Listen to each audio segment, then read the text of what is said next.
أعوذ بالله من الشيطان الرجيم. بسم الله الرحمن الرحيم.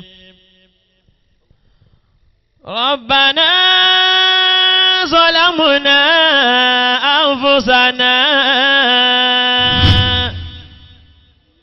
وإن لم تغفر لنا. ẹ bá sọ pé alhamdulilayi. alọ́sọ̀rọ̀ bàbá wa nísìn bàbá wa Fadilati Sheikh Alhaj Muhammad Al-Jami'i Ajadi Sunusi Ayatollah. ẹ dákun ẹ jẹ́ sọ pé ṣéhù. ṣéhù. ẹ wí bẹ́ẹ̀ lẹ́ẹ̀kan sí i. ṣéhù. ẹ wí bẹ́ẹ̀ lẹ́ẹ̀kan sí i. أعوذ بالله من الشيطان الرجيم. بسم الله الرحمن الرحيم. أعوذ بالله من زوال الإيمان. أعوذ بالله من فجعة الموت. آمين. أعوذ بالله من عذاب القبر. أعوذ بالله من موت العلماء. آمين. أعوذ بالله من موت الزوج والزوجة. اللهم آمين. أعوذ بالله من موت الرجال والنساء. آمين. أعوذ بالله السميع العليم من الشيطان الرجيم.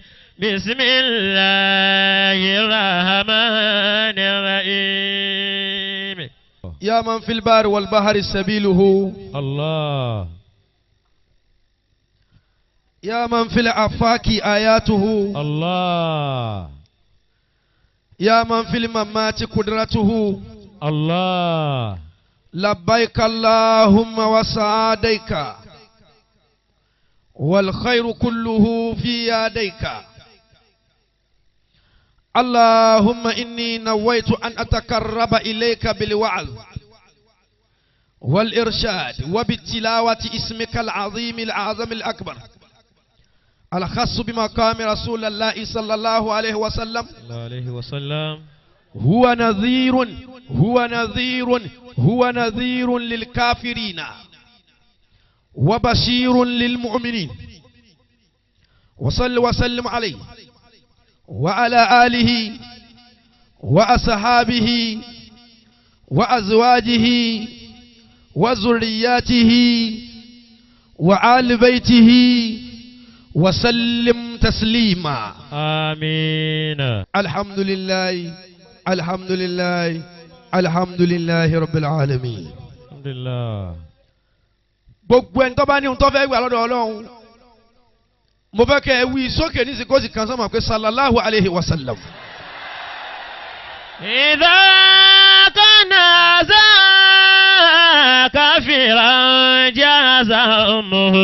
gbogbo ẹni tí máa ń dúró kó máa wọlé kó máa jókòó. وتبت يداه. gbogbo ẹni tí máa ń tí ń dé kó máa jókòó ìfàlà ni ẹ wá jẹ. وتبت يداه في الجحيم مخلدا. bẹ́ẹ̀ yẹn bá débi lónìí tí nǹkan rẹ̀ ọba dáa yóò kó fà ọ̀rọ̀ rẹ̀ ó bẹ̀rẹ̀ sí ní dáa kílẹ̀ òní ó tó sùn. وتبت يداه في الجحيم مخلدا. ìkẹ́ àtọ́lọ́ Ọlọ́run bọ́ bá yòówù ànábì òní fàyè jìyà. أتى أنه في يوم اثنين دائما. ẹ dákun bí adé yìí. sallallahu alayhi wa sallam. أتانه في يوم اثنين دائما. ìgbọ́n àwọn ọkùnrin dáadáa bóyá kí n fèsì àwọn ìyá wa. يخفف عنه لسرور بأحمد. يخفف عنه لسرور بأحمد. Olúwa wọlé àyíká wí. Ànábì dààmú torí kò ní o lè rí báyìí. sallallahu alayhi wa sallam.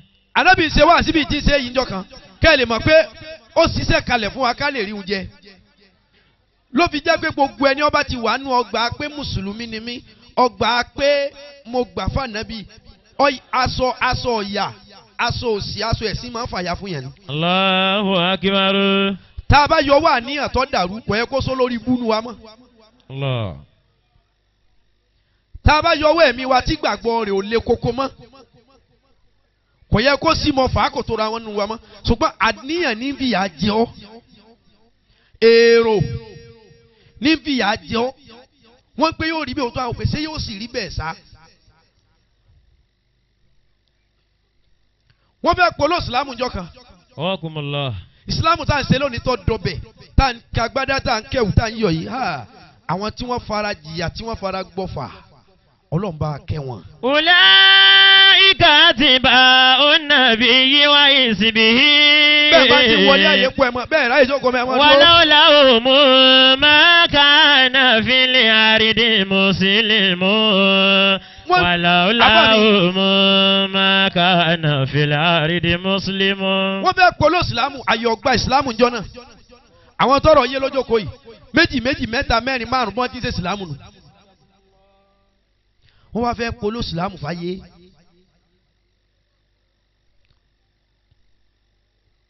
àwọn sàhábà ní kíláàsì gbogbo pípọ̀ àwọn jọ́ lòdù 22 lọ wọ́n ní ẹja bọ́ta ká mọ wíkì la ilaha illallah muhammadu rasulillah la ilaha illallah muhammadu rasulillah. ẹja máa wí káàkiri ìlú nílùú mọ́kànjọ́ náà wọ́n bá dira wọn mú báyìí ẹnìkan mú eléyìí eléyìí mú eléyìí wọ́n dira wọn mú báyìí wọ́n bá bọ́ sáà ní gbòòrò la ilaha kí lẹ́ wí yìí wọ́n bá bẹ̀rẹ̀ sí ní lẹ̀ òkúta fún wọn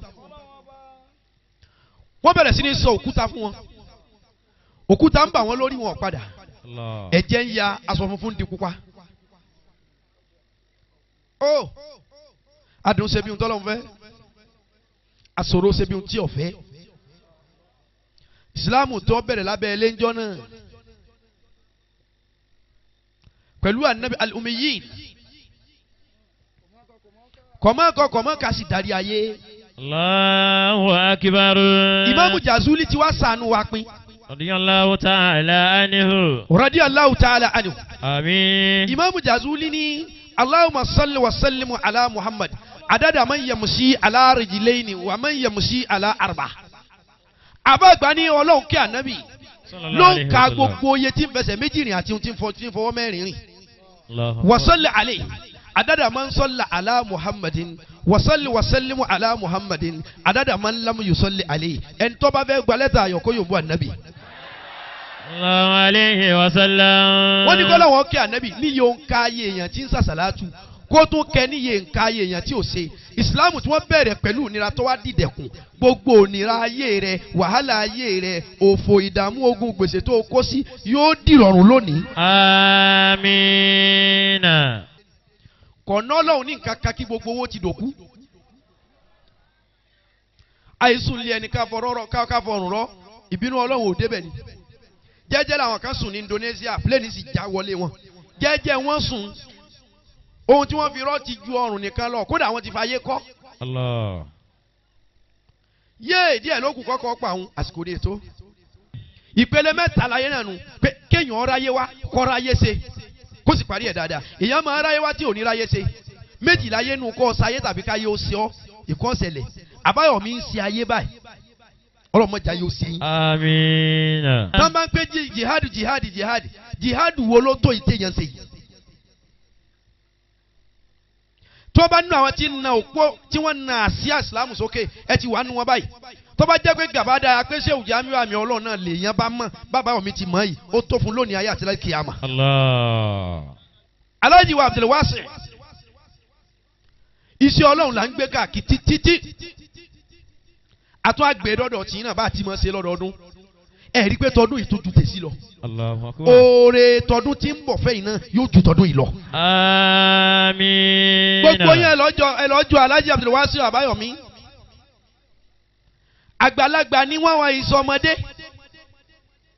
wọ́n wá mẹ̀tọ́ àgbọ̀ kọ́gbọ́n ọlọ́run lọ́kọ́ wọn léyìí tí wọ́n ń ṣe yìí ẹ wá ń wá séwùkì ẹ ń wá àfáàkì ẹ ń wá àwòràwọ̀kì kí lèèyàn fi dẹni ọlọ́run tó ju ti ń ṣe yìí lọ.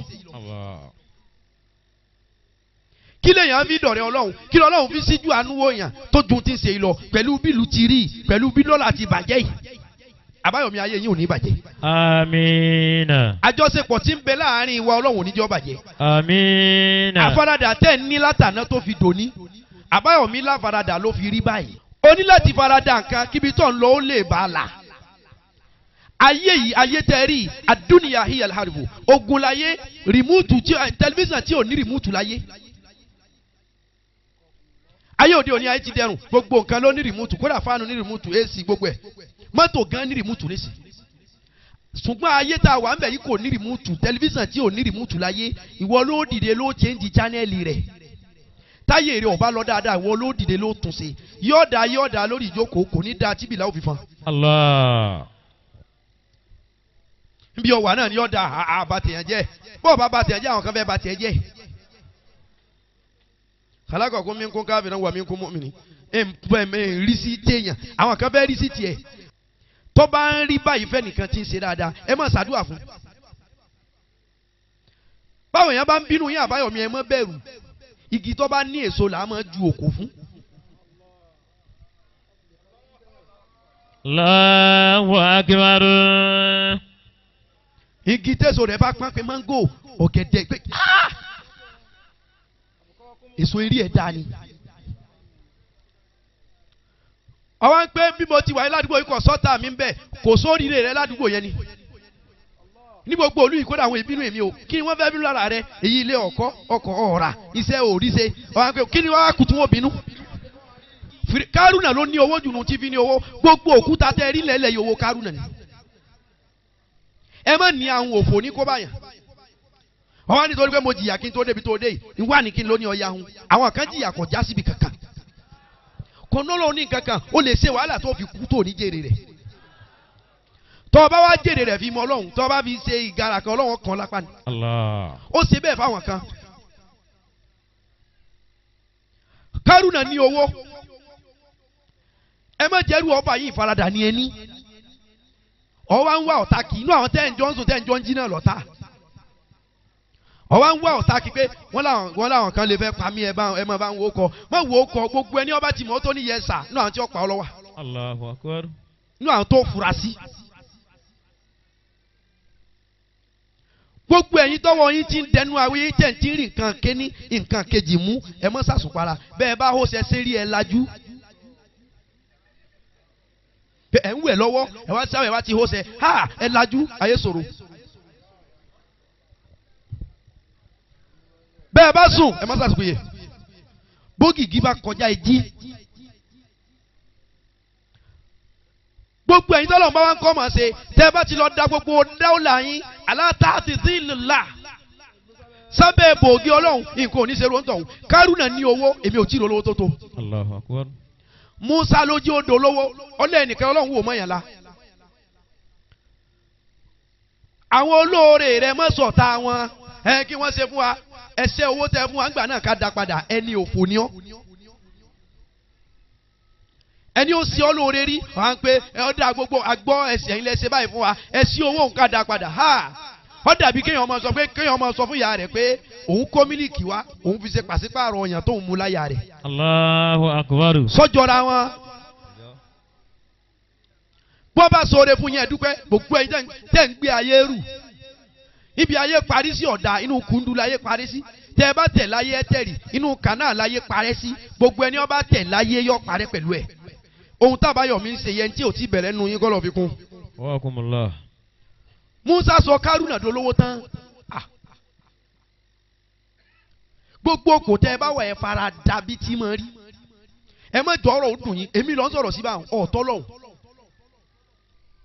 èmi lò ní respect fún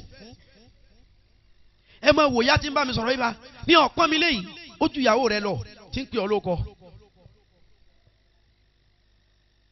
èmi inú Ọlọ́run ní jẹ́ bẹ́ẹ̀.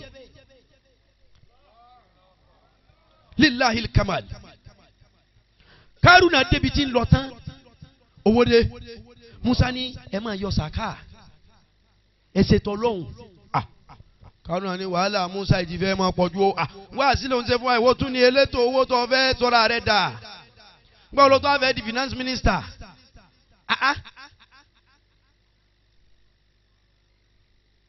Musa ní máa yọ ọtọ lọ́hùn ní owó yìí wọ́n jẹ́ àmọ́ Al-Qur'an ẹ̀kọ́ tí mo fẹ́ fi kọ́ yín ni omi tẹ́ ti gbé ni o tábà ní àmọ́ faradà nǹkan àti gbọ́ àfaradà ṣe níbo ni faradà ti bẹ̀rẹ̀ ẹlòmíì wà inú máa ń gbé ni tó bá rí nǹkan dùnú sìn àfi kó pé èèyàn pé ọ̀rẹ́ mi nǹkan báyìí fẹ́ ṣẹlẹ̀ ohun tó kéré ibú bẹ́ẹ̀ lómi nù ibi tí faradà ó ti bẹ̀rẹ̀ nu ohun tí ó kó bá mi bó ní ìṣe kọ́ faradà ẹlòmíì pé àwọn ọ̀làṣírí faradà gbé àṣírí sínú níbo lọ̀tá wà níbo là ń wá sí níbo láti rí ohun tó jẹ́ àmọ̀ pé ọ̀nà ọ̀tá ò jìnnà inna Qaruna kana min qawmi Musa. inna Qaruna kana min qawmi Musa. inna Qaruna kana min qawmi Musa. Olúwa ní Qaruna kana min qawmi Musa. ẹ̀rí Qaruna olówó ayé. Qaruna yìí ṣètò bó kọ Musa ó ti bàjẹ́. Ó pètè pèrè obi tí Musa ó ṣe ta. Síbẹ̀síbẹ̀ nígbà Ọlọ́run ọ̀rọ̀ yí Ọlọ́run púpọ̀ nígbà tí ó wá sálẹ̀ ayé Al-Qur'ani ó ní Qaruna tó bá Musa tó bá wà kò gidi kana min qawmi Musa. nínú ìjọ Musa náà ló wà.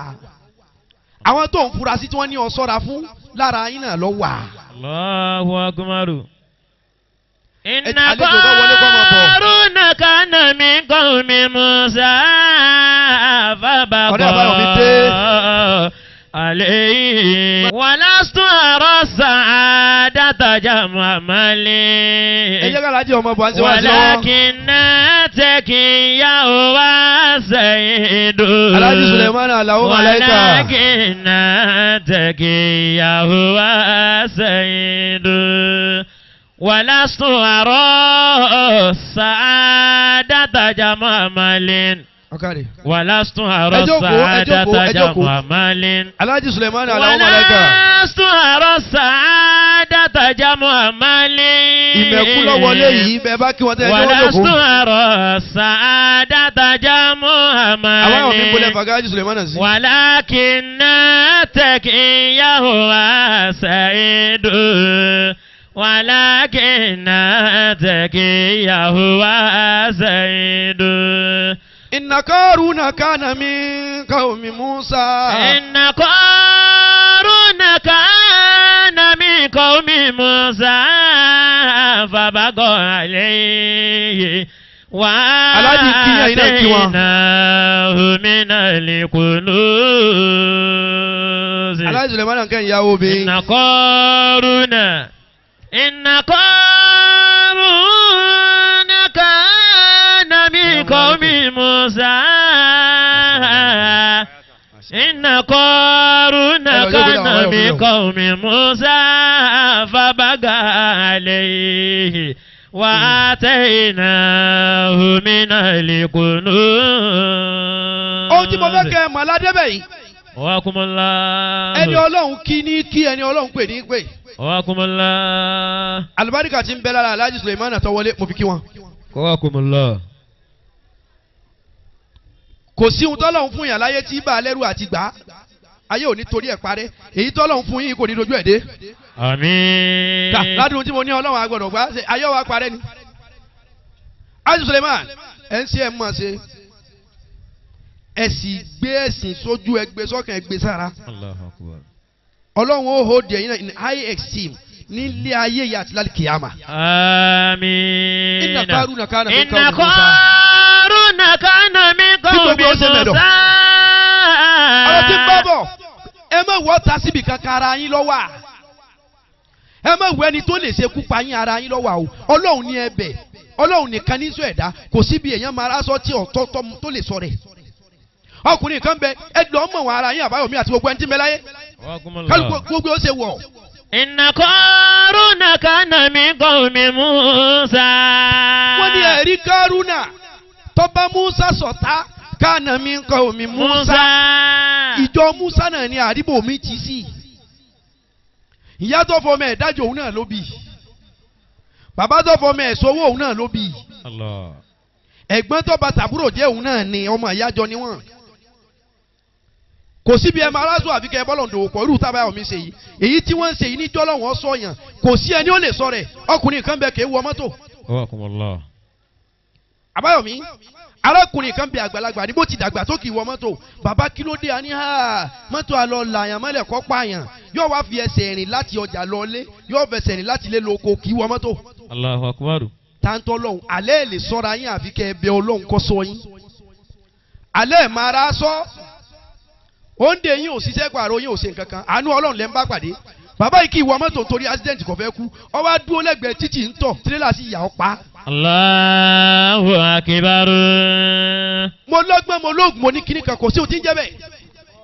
ẹ wá rí Kárúnà yìí gbọ́ ọwọ́ rẹ̀ tẹ owó kí n kọ́ọ̀tì ọ̀rọ̀ yìí ṣọ̀tì. Musa wá ní ẹ ṣètò Ọlọ́run ni mo bá mi sọ mọ́.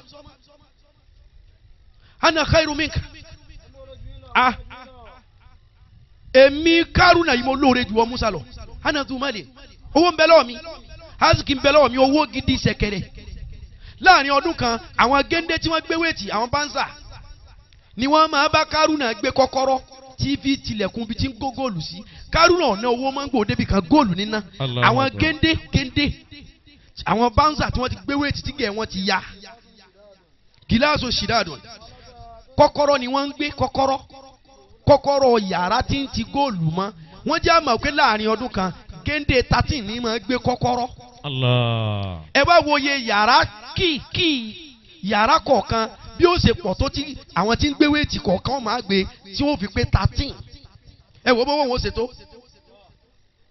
náfẹ̀mí Ọlọ́run bẹ̀ ni ò ṣe. ọba ó pètè pèrò sí Musa sì ń ṣe wá sílẹ̀ rí ìsìná lọ́wọ́. Kárúnà bá lọ gbé owó fún aṣẹ́wó pé bí má ti ń ṣe wá sí ti ń làágùn ìwọ jáde wá kọ̀ọ̀kan pé aṣẹ́wó wá sí ni ọ́ ó sì gbòmí títí lálẹ́ àná ọ̀sán wó. Allahu Akbar. wá sọ bẹ́ẹ̀ fún ta gbangba kó lè dákẹ́.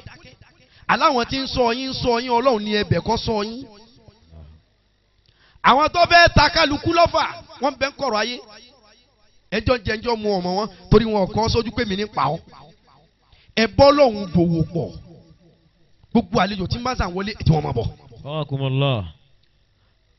Ájì Àbáyọ̀mí àti gbogbo ẹ̀yin jàǹkàjàǹkà tẹ́ jókòó àtẹ̀yìn àfa mi. Kárúnà wá gbé owó fáṣẹ́wó pé dìde wá èrò máa pọ̀. Musa ń ṣe wá sí ní làágùn. àṣẹwó bá dé ẹ dákun oníbèrè.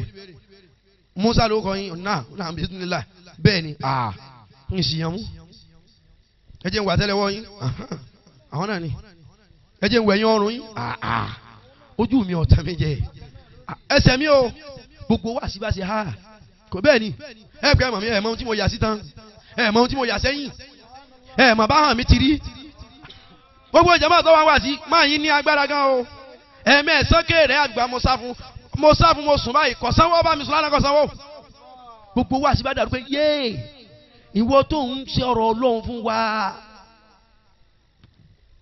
ẹ̀kúnlé lọ̀tá wà.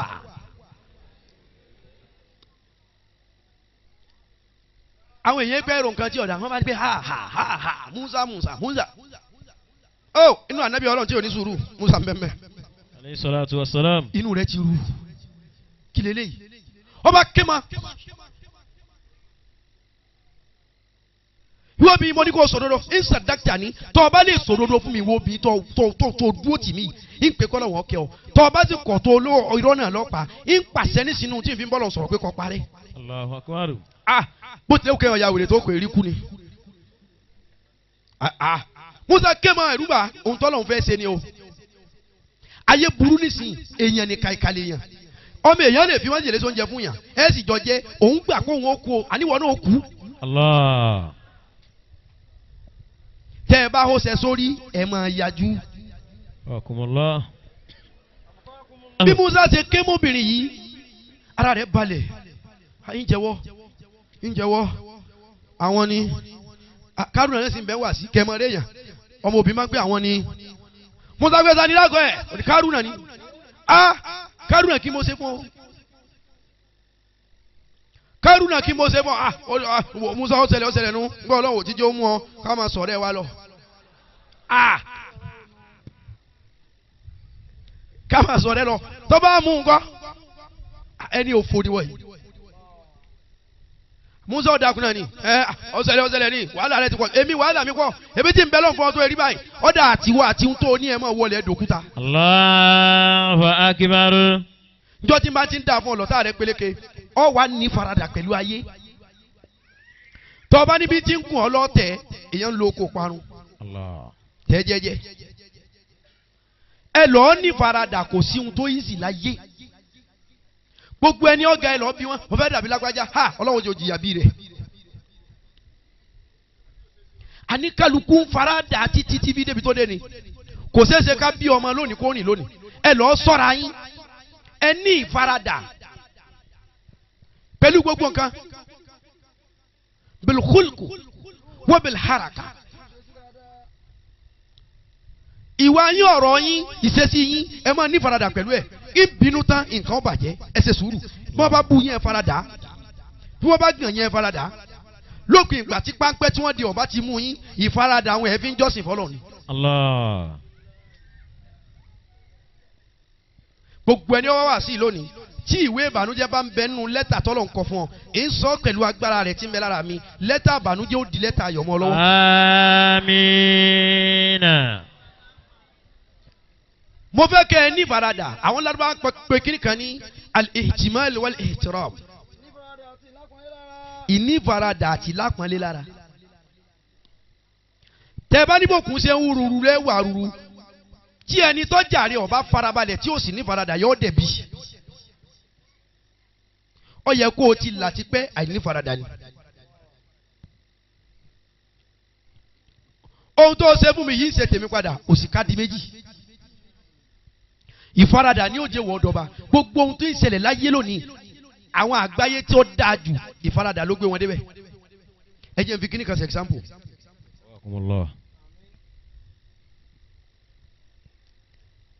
ọkọ́ kó tó dọkọ́ àdá kó tó dàdá.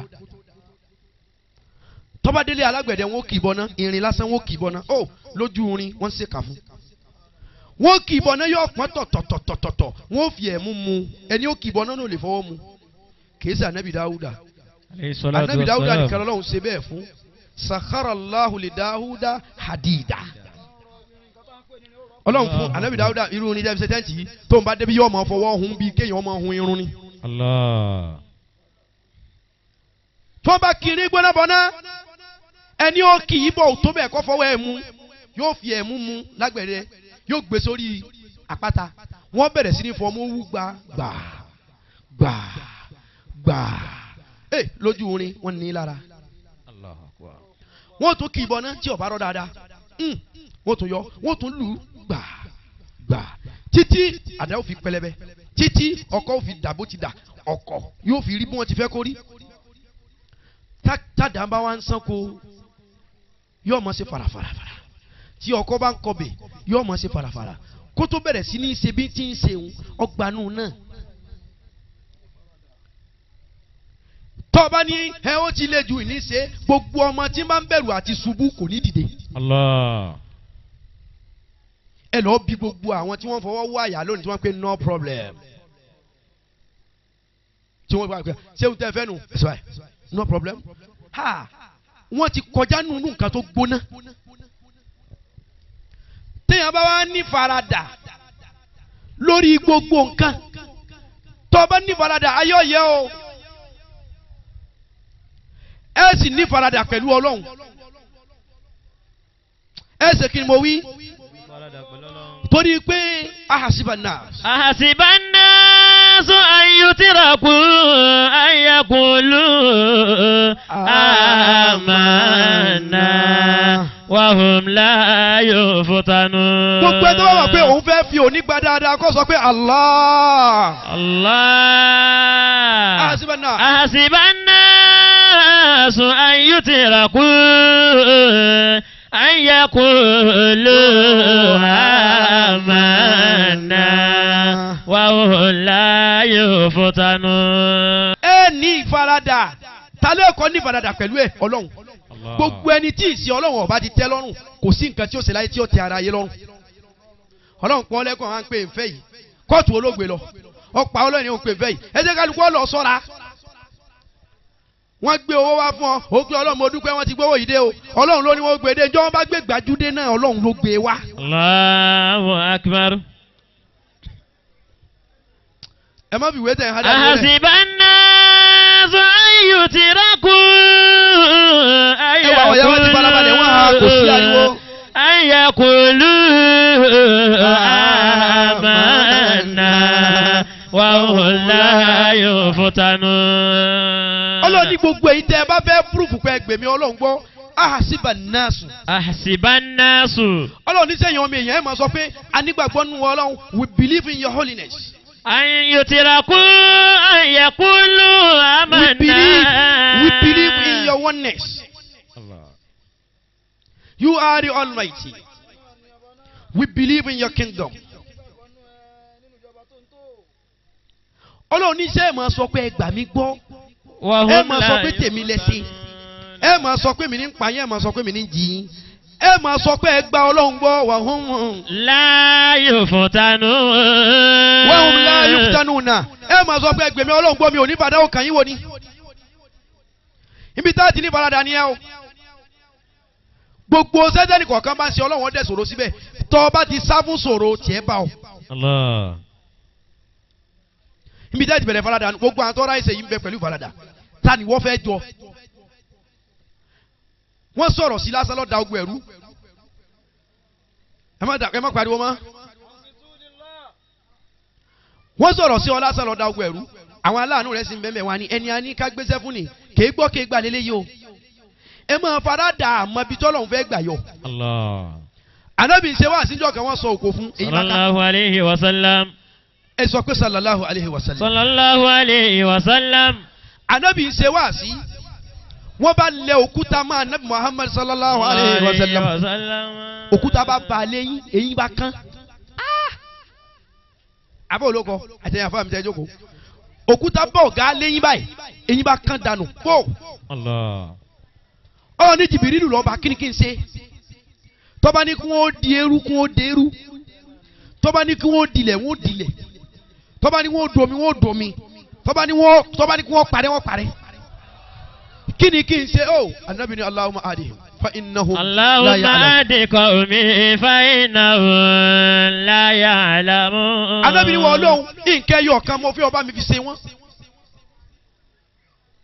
Ìwọ Ọlọ́run bá ń fi nǹkan ẹyọ kan ṣe wọ́n.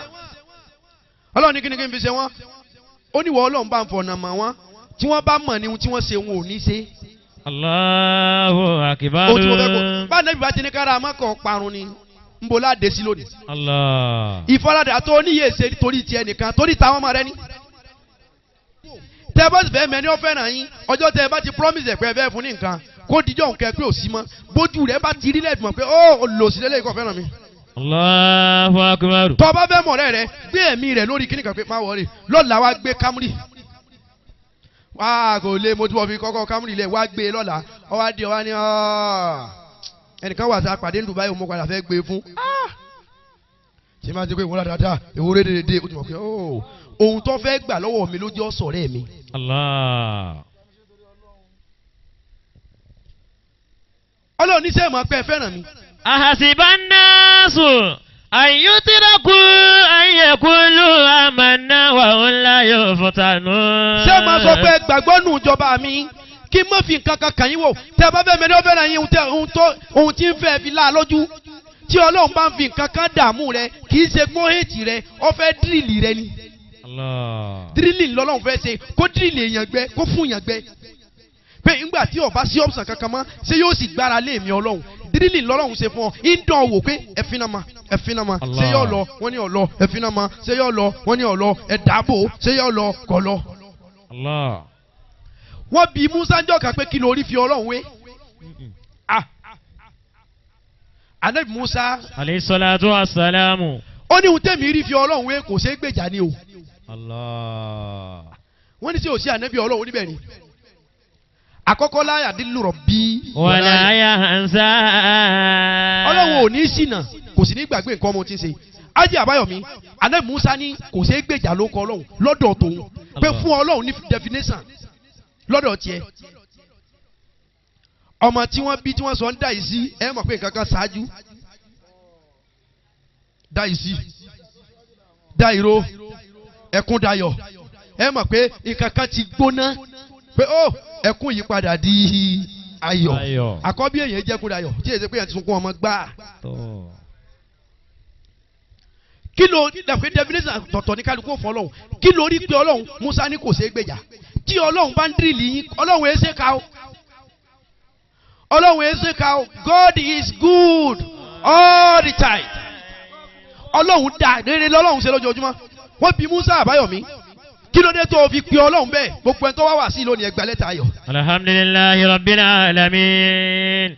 Gbogbo ìyá wa Musa ní ohun tó fà á òun kọjá lọ́jọ́ kan òun fẹ́ lọ bá Ọlọ́run sọ̀rọ̀ ala jabali Turi Sinin lórí òkè Sinai òun wá rí ọkùnrin kan ń bẹ lórí sùjúdù lórí ìforíkalẹ̀ wọ́n sunkún kò wá sunkún mú kínní kan sunkún pé ọlọ́run ẹ ṣe bí o rere ní ṣe o ẹni yìí wà lórí sùjúdù sàn sunkún òun bá dọ̀hún lọ́ba ní yá nàbí yọlá ìwà nàbí ọlọ́run mo fẹ́ rán ọ sọ́dọ̀ ọlọ́run tó ń lọ tó o bá bá a sọ̀rọ̀ tán Musa àtọ́lọ́run sì ní mùtàkálímọ̀ ni wọ́n láàrin àwọn méjèèjì ọlọ́rọ̀ ni wọ́n Musa ń gbọ́ wọn ọlọ́run gbọ́ tiẹ̀ kò rí o ṣùgbọ́n ń gbọ́ wọn ọlọ́run direct ọlọ́run gbọ́ tiẹ̀ Kalimullah. wọ́n wá dé ibi tí arákùnrin wa ni wọ́n Musa bá ń sọ fọ́lọ́hún pé ó ti tó 33 years tóun ti ń bẹ ń bí. Allahu Akbar. nǹkan tóun bí pè fóun ẹnu tiẹ̀ tún dọ́dọ̀ rẹ̀ bá ń sọ fún un pé arákùnrin kan bẹ ń bí. Musa lóun ti wọ́ nígbà Musa ọ̀dọ̀ òun gẹ́gẹ́ bí èèyàn Musa tún gbàgbé àti jíṣẹ́ rìsálà tọkùnrin kọ sọ́lọ́hún Musa tún gbàgbé kó jíṣẹ́ Musa bẹ́ẹ̀ yípo ọlọ́run ní Jagunlabi ẹ̀dúró ẹnìkan náà yín sọ́dọ̀ wa ẹ̀ jíṣẹ́ ẹ foríjì mi ọlọ́run ní ìbínú tó o bá dọ̀hún bá sọ pé kọ́mọ̀ lo 33 mọ́ kó lo 66 adadi èmi ó pé adadi ismullahi al-adam ṣe wà á dọ́mọ ismullahi al-adam Allah ó kọ ọlọ́run tí bí tóbi jù náà lọ́lọ́run kọ́mọ̀ lo 33 mọ́ kó lo 66 nǹkan tí ń bi èmi ọlọ́run bá ń sọ fún pé ní fún. Allahu Akbar. Musa bá dọ̀dọ̀ ọkùnrin yọ̀ ní ọ̀rẹ́ wa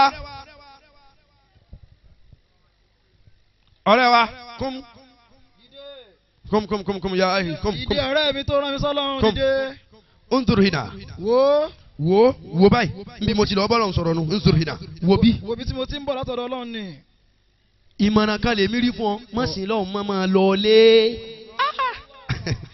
ilaha illallah. oníṣẹ́ òsì ọlẹ́ni ọ̀ràn mi sì sọ pé kó o túmọ̀ lọ ta tìrì mọ́ kó o lọ sí sísì kó o wà ń bí táyé òfin tán ohun tó ń bi òun ò ní ṣe tọ̀ kí ló wà ń dúró ṣe máa gbá fàájì rẹ lọ. Musa bá lọ ń jẹ ó tún di ìgbà míì tí ń padà bọ̀ ó tún bá ọkùnrin yìí bí sùjúd ó tún bá lẹ́ńdé foríkalẹ̀ tí tó sunkún ọgbẹ́ni oṣù wa ń bí oníbẹ̀ ni bá ń jíṣẹ́ bọ́lọ́hún ègé ni pé bọ́ ọba dọ̀hún tó bá wù ó ohun tí mo fẹ́ kó fún mi tó bá wù ó ohun tí mo fẹ́ kó mọ̀ fún mi èmi ò lẹ́lòmíì tí ń pè àfi kí n máa pè é. Allahu Akbar. ọ̀dà ẹni ọ̀nà ní sẹ́lẹ̀ abẹ́rù àìbẹ̀rù ẹni àjẹ fún Musa dọ̀hún ó jíṣẹ́ ọlọ́run ní Musa má ti lọ ọkùnrin tó rán ọ sí mi sọ fún pé nǹkan tí ń béèrè mo fún nílọ́po 10. Allahu Akbar. Musa níbẹ̀ ṣe eré mi jẹ́ jó ní èmi jẹ́ jù bẹ́ẹ̀ lọ o èmi ọmọ mi ti wí eléyìí o torí mi bu ewé mọ́ pé tó bá ṣeéṣe gan kọ́ mọ́ sìn yín mọ́ pé òun ti ń wá ẹtílẹ̀ ní fún á ṣe tán á lọ sọ fún nísìsiyìí pé ẹ tún fún lọ́kùn 10. ìwọ ọlọ́run kí ló jẹ́ o ṣe bẹ́ẹ̀ ọlọ́run ni mo fẹ́ fi ìwọ Musa ṣe eléṣù fún ni. Allah. Ànábì mi ní ọ́ ó ì ti mọ̀ pé gbogbo ọ̀rọ̀ tákú wárápá bá sọ òde ọ̀run ló ti wá mo fẹ́ fi ọ́ dẹ́rù bá bóyá kò ní sìn mí mọ́ lóòótọ́. Allahu Akbar. ṣùgbọ́n ìgbà tó sá dúró wípé àtọ̀sán àtòru àtìgbà ọyẹ́ àtìgbà òtútù àtìgbà ooru àti gbogbo àsìkò òun ọ̀lẹ́lòmíì tóun ó pè àfi ta ni Allah lọ́ọ́ dá lóhùn. Eléṣù máa wáyé fún wọn náà tí wọ́n pa àwọn tí rìnnà sí ọ̀pẹ́ ò lè dáa fún ọmọ eléṣù ni wọ́n mọ̀ fọ́ ọlọ́run lẹ̀. Allahu Akbar. mo fẹ́ kẹ́ ẹ mọ̀ bí faradà ṣe tó tẹ́ ẹ bá ní faradà endurance tẹ́ ẹ bá lè endure kò sí nǹkan kan tẹ́ gbé láyé ìtẹ́rì sọ̀kalẹ̀. Allahu Akbar. Riches also cry. olówó tẹ́ rí òun sunkún wọ́n bi Dangote ń jọ̀gàn pé kí tẹ́ níyàwó lé. ẹ mọ gbọ́dọ̀ the richest man in Nigeria also in Africa. àwọn tó wọlé wẹ̀ sáájú wọn ẹ wọlé jẹ́jẹ́. Ahasiban nasu an yutraku an yaqulu amanna wa hum la yuftanuna wa laqad alladhina min qablihim فليعلمن الله الذين صدقوا وليعلمن الكاذبين. ayé Abdulwasi Abayomi ṣe àǹtí lọ díẹ̀díẹ̀. أبقاكم الله. èyí ò ní jáde máa tún jọ ṣe tẹ̀mí ni. آمين.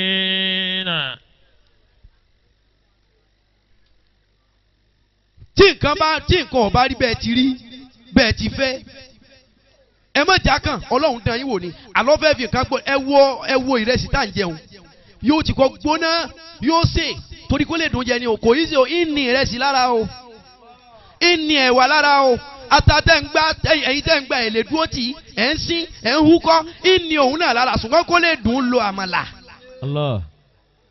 kí wọn náà tó débi tó ń lọ ó débi tó ń lọ. wọ́n ní Dangote kílódé níyàwó lébọ́lọ̀ ti kẹ́yìn tó ní ha ó lẹ́yìn lẹ́rù bẹ́ẹ̀ ó ní bísínẹ́sì wọn ò tí ì balance dáadáa ní òjò wọn ò tí ì níyàwó lé. Allahu Akbar. ẹ gbọ́ Aliko Dangote ó ní lórí tẹlifíṣàn wọ́n ní bó lọ jẹ́ ọ̀gá ẹ̀ fẹ́ àwọn ní ọ̀rọ̀ ìyàwó lẹ sọ báwọn àwọn tó mi máa ná máa pọ̀ bùkátà obìnrin ṣe bùkátà kékeré àti pé lẹ́nu dọ́mẹ́ta yìí bísínẹ́sì o tí Ọlọ́run bá ti ní kí bísínẹ́sì ó tún gbé pẹ́ẹ́lí àfẹ́yàwó ṣe èèyàn ní àwa ní tàn ní àbí tàn rẹ̀. ayọ̀tìlákùn ayẹ̀kùlù àmàna wàhùnlá yóò mọ̀tànù. wàlàkọ̀dì fatanà lẹ́dínà bí kọ̀ọ̀lẹ́yìn. فليعلمن الله الذين صدقوا وليعلمن الكاذبين. gbogbo ẹni tẹ́ ń bẹ láyé tínú yín kì í dùn ẹ má sọ̀rọ̀ ayé dọ̀tọ̀ Ọlọ́run tẹ́ ẹ bá jí láyé ẹ wá orí fíìdì tó bá fẹ̀ pápá ẹ dúró ń bẹ̀ ẹ wò ó lọ sàá ẹ lọ inú pápá inú gbó ẹ wò ó wájú lọ ẹ wò ó wájú débi pé ẹ níròpin ẹ máa wá sọ fúnra yín pé iye èèyàn tó ti jù yín lọ láyé tẹ́ẹ̀sì lè bá wọn láyé àwọn ni. Allahu Akbar. ẹ má wá bara yín jẹ́ ẹ tún wẹ̀yìn níbi ọba wẹ̀yìn dé tójú rẹ fi pin máa nírètí pé iye èèyàn tí wọn náà ti jùlọ tí ò lè bá ọmọ láyé nù. Allahu Akbar. gbogbo òpò tó bá lè wù kọ́ wà àárín lọ wà nù ayé tó bá lọ lówó tiẹ̀ ju tàwọn kan lọ ni bílíọ̀nù èèyàn jù wọ́n lọ. Allah. tó bá lọ onímọ̀ àárín lọ wà tó bá lọ mọ̀rọ̀ sọ àárín lọ wà tó bá lọ oníwà àárín lọ wà tiẹ̀ ó ju tẹnìkan lọ tàbí mọ̀yẹ̀ yóò ju tiẹ̀ lọ. Allahu Akbar. arábìnrin kan bẹ wàlíyàtúláyì ní ààyò Ọlọ́run lóbìnrin wọ́n ń pe ọkọ ìyá wa ìwòlíì Ọlọ́run lóbìnrin ni wọ́n ń pe ọkọ rẹ̀ ní Rọ́bìyàtú Àdàwíyà. Radiyallahu ta'ala anha. nínú àwọn obìnrin tí Ọlọ́run fẹ́ràn tí wọ́n sọ pé kó rí báyìí tí ó rí bẹ́ẹ̀ ọlọ́lùbáríkà gbogbo wọn làwa náà fi ń pé kó rí bẹ́ẹ̀ tí ń rí bẹ́ẹ̀. Basira ni wọ́n ti bí ìlú kan wà tí wọ́n ń pè ní Basira. mo fẹ́ kẹ́ ẹ mọ ohun tí ìfaradà máa ń ṣe fún yàn mo sì fẹ́ kẹ́ ẹ lọ nígbàgbọ́ lónìí lẹ́ẹ̀kan sí wípé God is good all the time ojoojúmọ́ ayé rere lọ́lọ́run ṣe. Allah. Rọ́bíà àwọn mẹ́ta ẹ̀tẹ́ tí ẹ gbọ́ àwọn mẹ́ta bàbá rẹ̀ ti bí obìnrin làwọn mẹ́ta. Allah. bàbá rẹ̀ ti bí obìnrin mẹ́ta wọn ò lówó wọn ò lóúnjẹ wọn ò nílé wọn ò láṣọ wọn ò ní bàtà wọn ò lẹ́wù wọn ò ní kankan. Allahu Akbar. ó lọ sí ni wọn lọ́rọ̀ kan wọn ò ní àsìkí rárá wọn ò ní nǹkan téèyàn máa bù ná. Rọ́bíà wọ́n wá lóyún ohun tó ó kọ́ tán sọ pé Rọ́bíà lédè Lárúbáwá àwọn àfáà mbẹ́ ń bí Rọ́bíà lédè Lárúbáwá ẹlẹ́ẹ̀kẹrin. Masha Allah. nínú kòsíkòsí níyàwó bá sọ fún ọkọ rẹ̀ pé mo mọ̀ lóyún. ọkọ ní amúlò Rọ́bíà oyún ẹlẹ́ẹ̀kẹrin níbi tí ó kọ Rọ́bìyàtú Àdàwí ti kọ́kọ́ wáyé nù pé amúlò Rọ́bíà oyún ẹlẹ́ẹ̀kẹrin táàrí jẹ táàrí mu nǹkan lé ayé ìjọ náà kò sí ohun tí wọ́n fi ń ṣẹ́yún. Allahu Akbar. wọn èèmọ̀ ọgbọ́n tí wọ́n fi ń ṣẹ́yún kò dàbí ìsín gbogbo nǹkan kí nǹkan lẹ mọ̀ gbogbo ẹ̀yin tẹ̀ ń ṣẹ́yún ẹ̀ dá dúró gbogbo àwọn ọmọ tẹ́ ẹ ṣẹ́yún wọn wọ́n dúró de njọ́ ẹ bá fẹ́ wọnú ọgbà dẹ̀ra bí ayé zambi kutilati bí ayé zambi kutilati bí ayé zambi kutilati bí ayé zambi kutilati. wọ́n ní gbogbo oyún tẹ́ ẹ ṣẹ́ yóò lọ dúró de yín máa yí òjò wáyé ìmíràn fẹ́ yí àbí màláìka òjò wáyé mo fẹ́ dàbí Àbáyọ̀mí òjò wá wọ́n lóòjó wọn wá yóò wá dúró de ọ́ gbogbo oyún tẹ́ ẹ ṣẹ́ wọn ò kú o wọ́n lúgọ ni o. Allahu akbar. ọlọ́run fún àforíjì fún kálukú. Àmín. tó bá jẹ́ ọ̀wọ́ oyún ṣíṣẹ́ òun ni àjẹ́ni ẹlòmíì ti lọ. òun nìkan ṣẹ́ tó mẹ́fà èèyàn mẹ́fà lọ pa òun. Allahu akbar. ẹni wọ́n bá sì pa èèyàn yọ ọkùnrin oníwàlì jẹ́ náà oyún mẹ́fà àdìwọ́ yọ yìí báwo láti ṣẹ́jú ẹ̀. ọyọ oyún ìbejì ọyọ oyún ìbẹta ọyọ oyún ìbẹrin. Allahu akbar. rọ́bíà tó àdàwí kéèdáyé o ṣùgbọ́n wọ́n pé wọ́n sọ bàbá rẹ̀ pé àtún lóyún ní amúlò rọ́bíà sẹ́mà kí inú yàn bàjẹ́ pé amúlò rọ́bíà ẹlẹ́ẹ̀kẹrin ó tún lóyún nǹkan dé oyún dàgbà wọn bímọ ọjọ́ tí wọ́n ń bọ̀ ọlọ́run ọba àánú ọba ṣèyí ó wù ú ọba tí kẹ́ni ó wù tí fìyà jẹ ni ó wù ú bí ẹ̀dínkàlẹ̀ khair innaka ala kulli shay'in qadir. tẹ́ ẹ bá fẹ́ gbọ́ ohun tó ṣẹlẹ̀ yẹ sọ pé Allah. Allahu. ohun tí ọ̀rọ̀ lù yín tí ó ju agbára yín lọ kò ní rọ̀lù gbogbo ẹni ó ṣe Allahu. Àmín. ọjọ́ tí wọ́n bí rọ́bì atú àdàwíyà alẹ́ ni wọ́n bí wọ́n bí ní kí n mọ̀ pé yìí. alẹ́. dá mi lóhùn wọ́n bí ní. alẹ́. kẹ́ ẹ máa wo ibi tí ó sì ta wọ́n dé omi tí wọ́n kọ́kọ́ fi wẹ ọmọ nínú ẹ̀jẹ̀ pé ọmọ dáyé àbáyọ̀mí omi tí wọ́n kọ́ fi wẹ̀ wọn ò lómi lé. aṣọ tí wọ́n fi gbé ọmọ pé àti ẹ̀bí mi ẹ̀wé lásọ wọn ò lásọ. Allahu Akbar. bí wọ́n ti bímọ báyìí ọkọ ní kìlọ̀ bí olóbìnrin ó tún ní rọ́bíà obìnrin ẹlẹ́kẹrin ẹnìkankan kọ́ lọ́sọ súnà rọ́bìà tó àdàgbà bẹ́ẹ̀ lọ́sọ àfáà kò jókòó súnà rẹ̀ ìbànújẹ́ pé rọ́bìà oyún ẹlẹ́kẹrin rọ́bìà obìnrin ẹlẹ́kẹrin ló tó bí.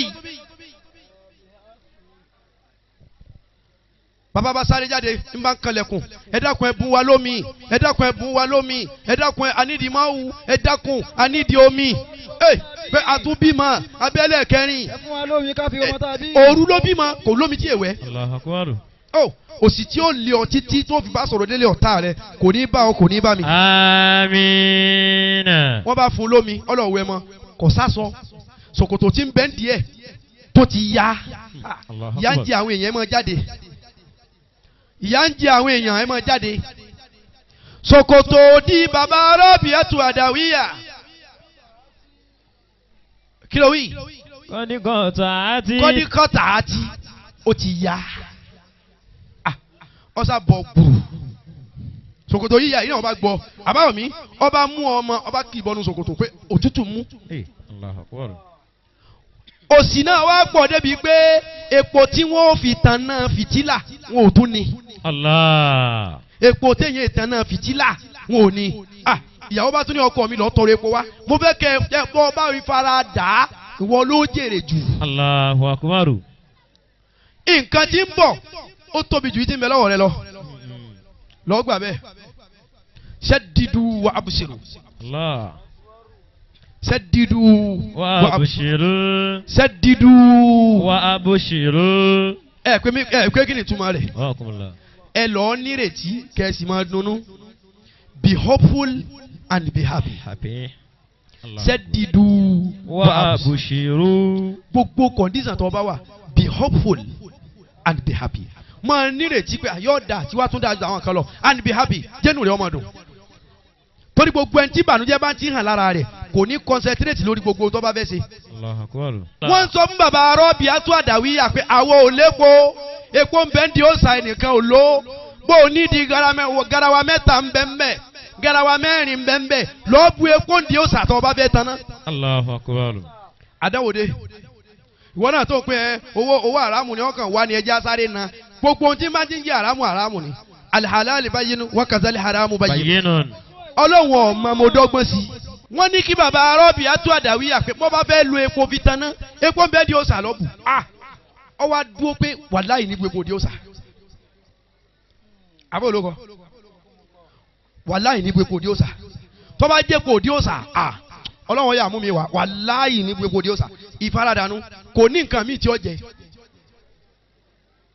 ọ̀rọ̀ Yorùbá ni wọ́n á ní ebi ọ̀pọ̀ àmàlẹ́ lọ́wọ́ ọ̀jájá bébí bá padà ara yọ jọ̀bọ bébí ṣe wá ń pa tó kò fi gbàgbọ́ lẹ̀ pé tọ́ba kan wípé owó àràmù yìí ìnínà ṣé wọlé ṣe. Allahu Akbar. tọ́ba kan wípé owó àràmù tọ́ba kan wípé owó ẹ̀jẹ̀ yìí lábàjọ́ ná èmi ọ̀nà ṣé wọlé ṣe bẹ́ẹ̀ sọ ọba ara dà á tó bẹ́ẹ̀. ajé àbáyọ̀mí kò bú epo òdi òsà wọn ò sì rómi tí wọn èrè epo tí wọn fi tán náà ọba wọlé ọlọ́ọ̀bá ìyàwó ẹ̀ ìyàwó ni wò fún ilé epo ni ó ní wò fún wa ó lóun ò répo kò lè sọ fún ìyàwó pé àfẹ́po òdi òsà ọ̀rọ̀ àwọn obìnrin wa lágbára obìnrin ọkàn pé ẹ sábù ṣèbálẹ̀ yìí nìkan náà ní sọ́ba lọ́la ọlọ́run ó mú mi wá kò lè tó bẹ́ẹ̀ ẹ̀wọ̀n tí ọkùnrin mi lọ lónìí ìyàwó ẹ̀ ló sùn débẹ̀.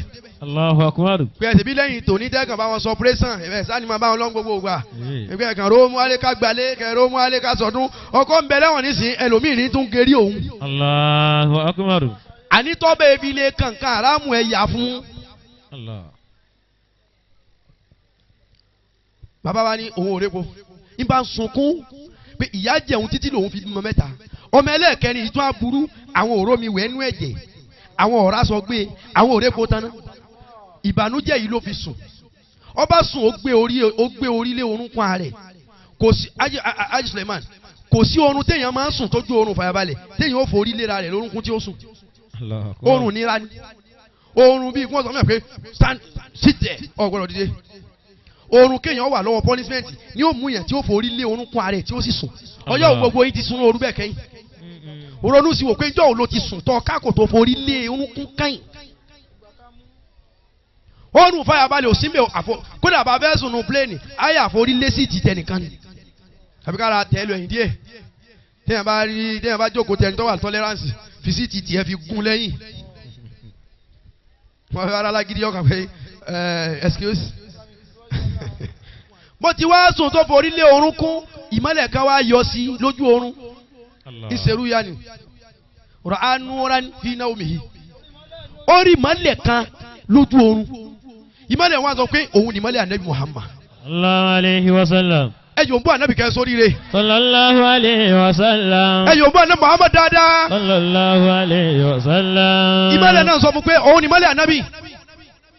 ìwọ bàbá yìí wọ́n ní ọlọ́bu epo òdi òsà ó sì torí pé ọlọ́run ló ń jọ́sìn fún o ò ní option míì o ò sì bu epo òdi òsà ọgbọ́n ọlọ́run gbọ́ tó bẹ́ẹ̀ èmi náà surprise rẹ lónìí. Allah.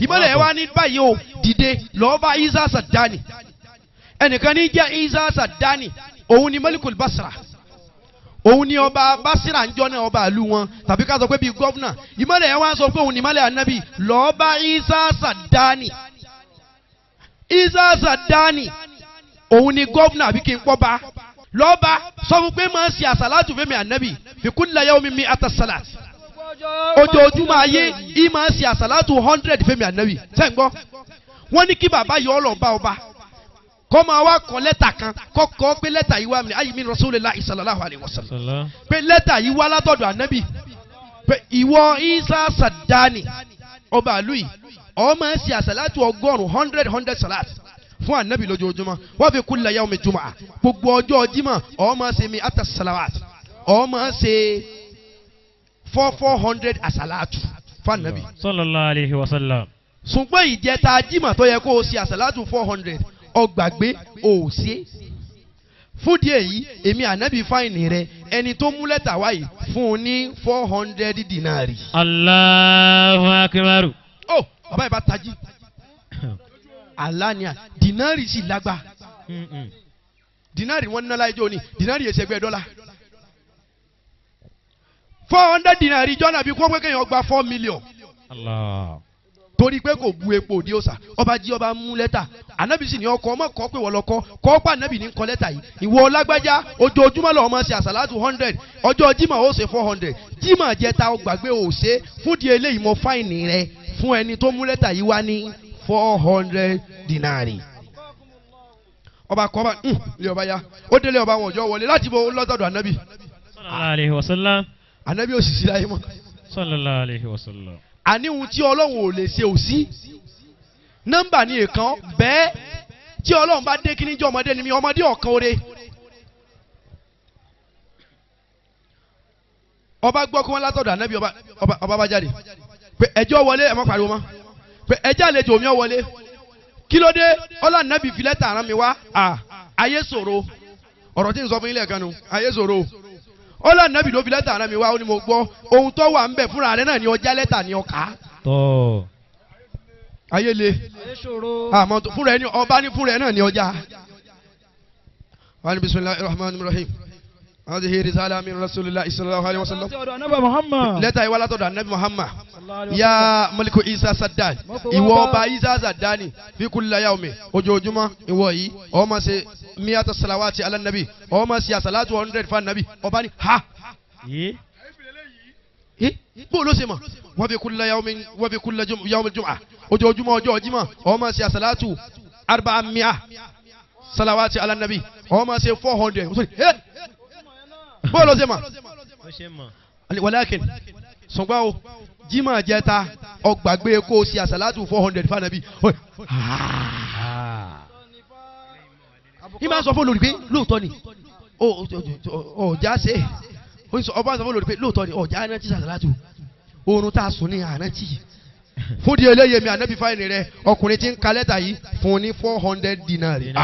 ọlọ́run wa má dààmú ẹ wọlé ẹ bá fún ní 4000 dinari. Allahu akbar. 4000. bàbá arábìnrin àtúwà dàbí bẹ́ẹ̀ sí èrè 4000 ó dàbí kó fún yẹn 40 million ní nínú àìní nǹkan kan lọ́ba lọlé towótowó wọ́n bẹ̀rẹ̀ sí ní rẹ́rìn. tó bá gba epo òdi òsà ni kò yé yín ó ti ba nǹkan tí ń bọ̀ jẹ́ oore Ọlọ́run kì í fẹ́ bá owó èṣù lọ́wọ́ yẹn. Allahu akbar.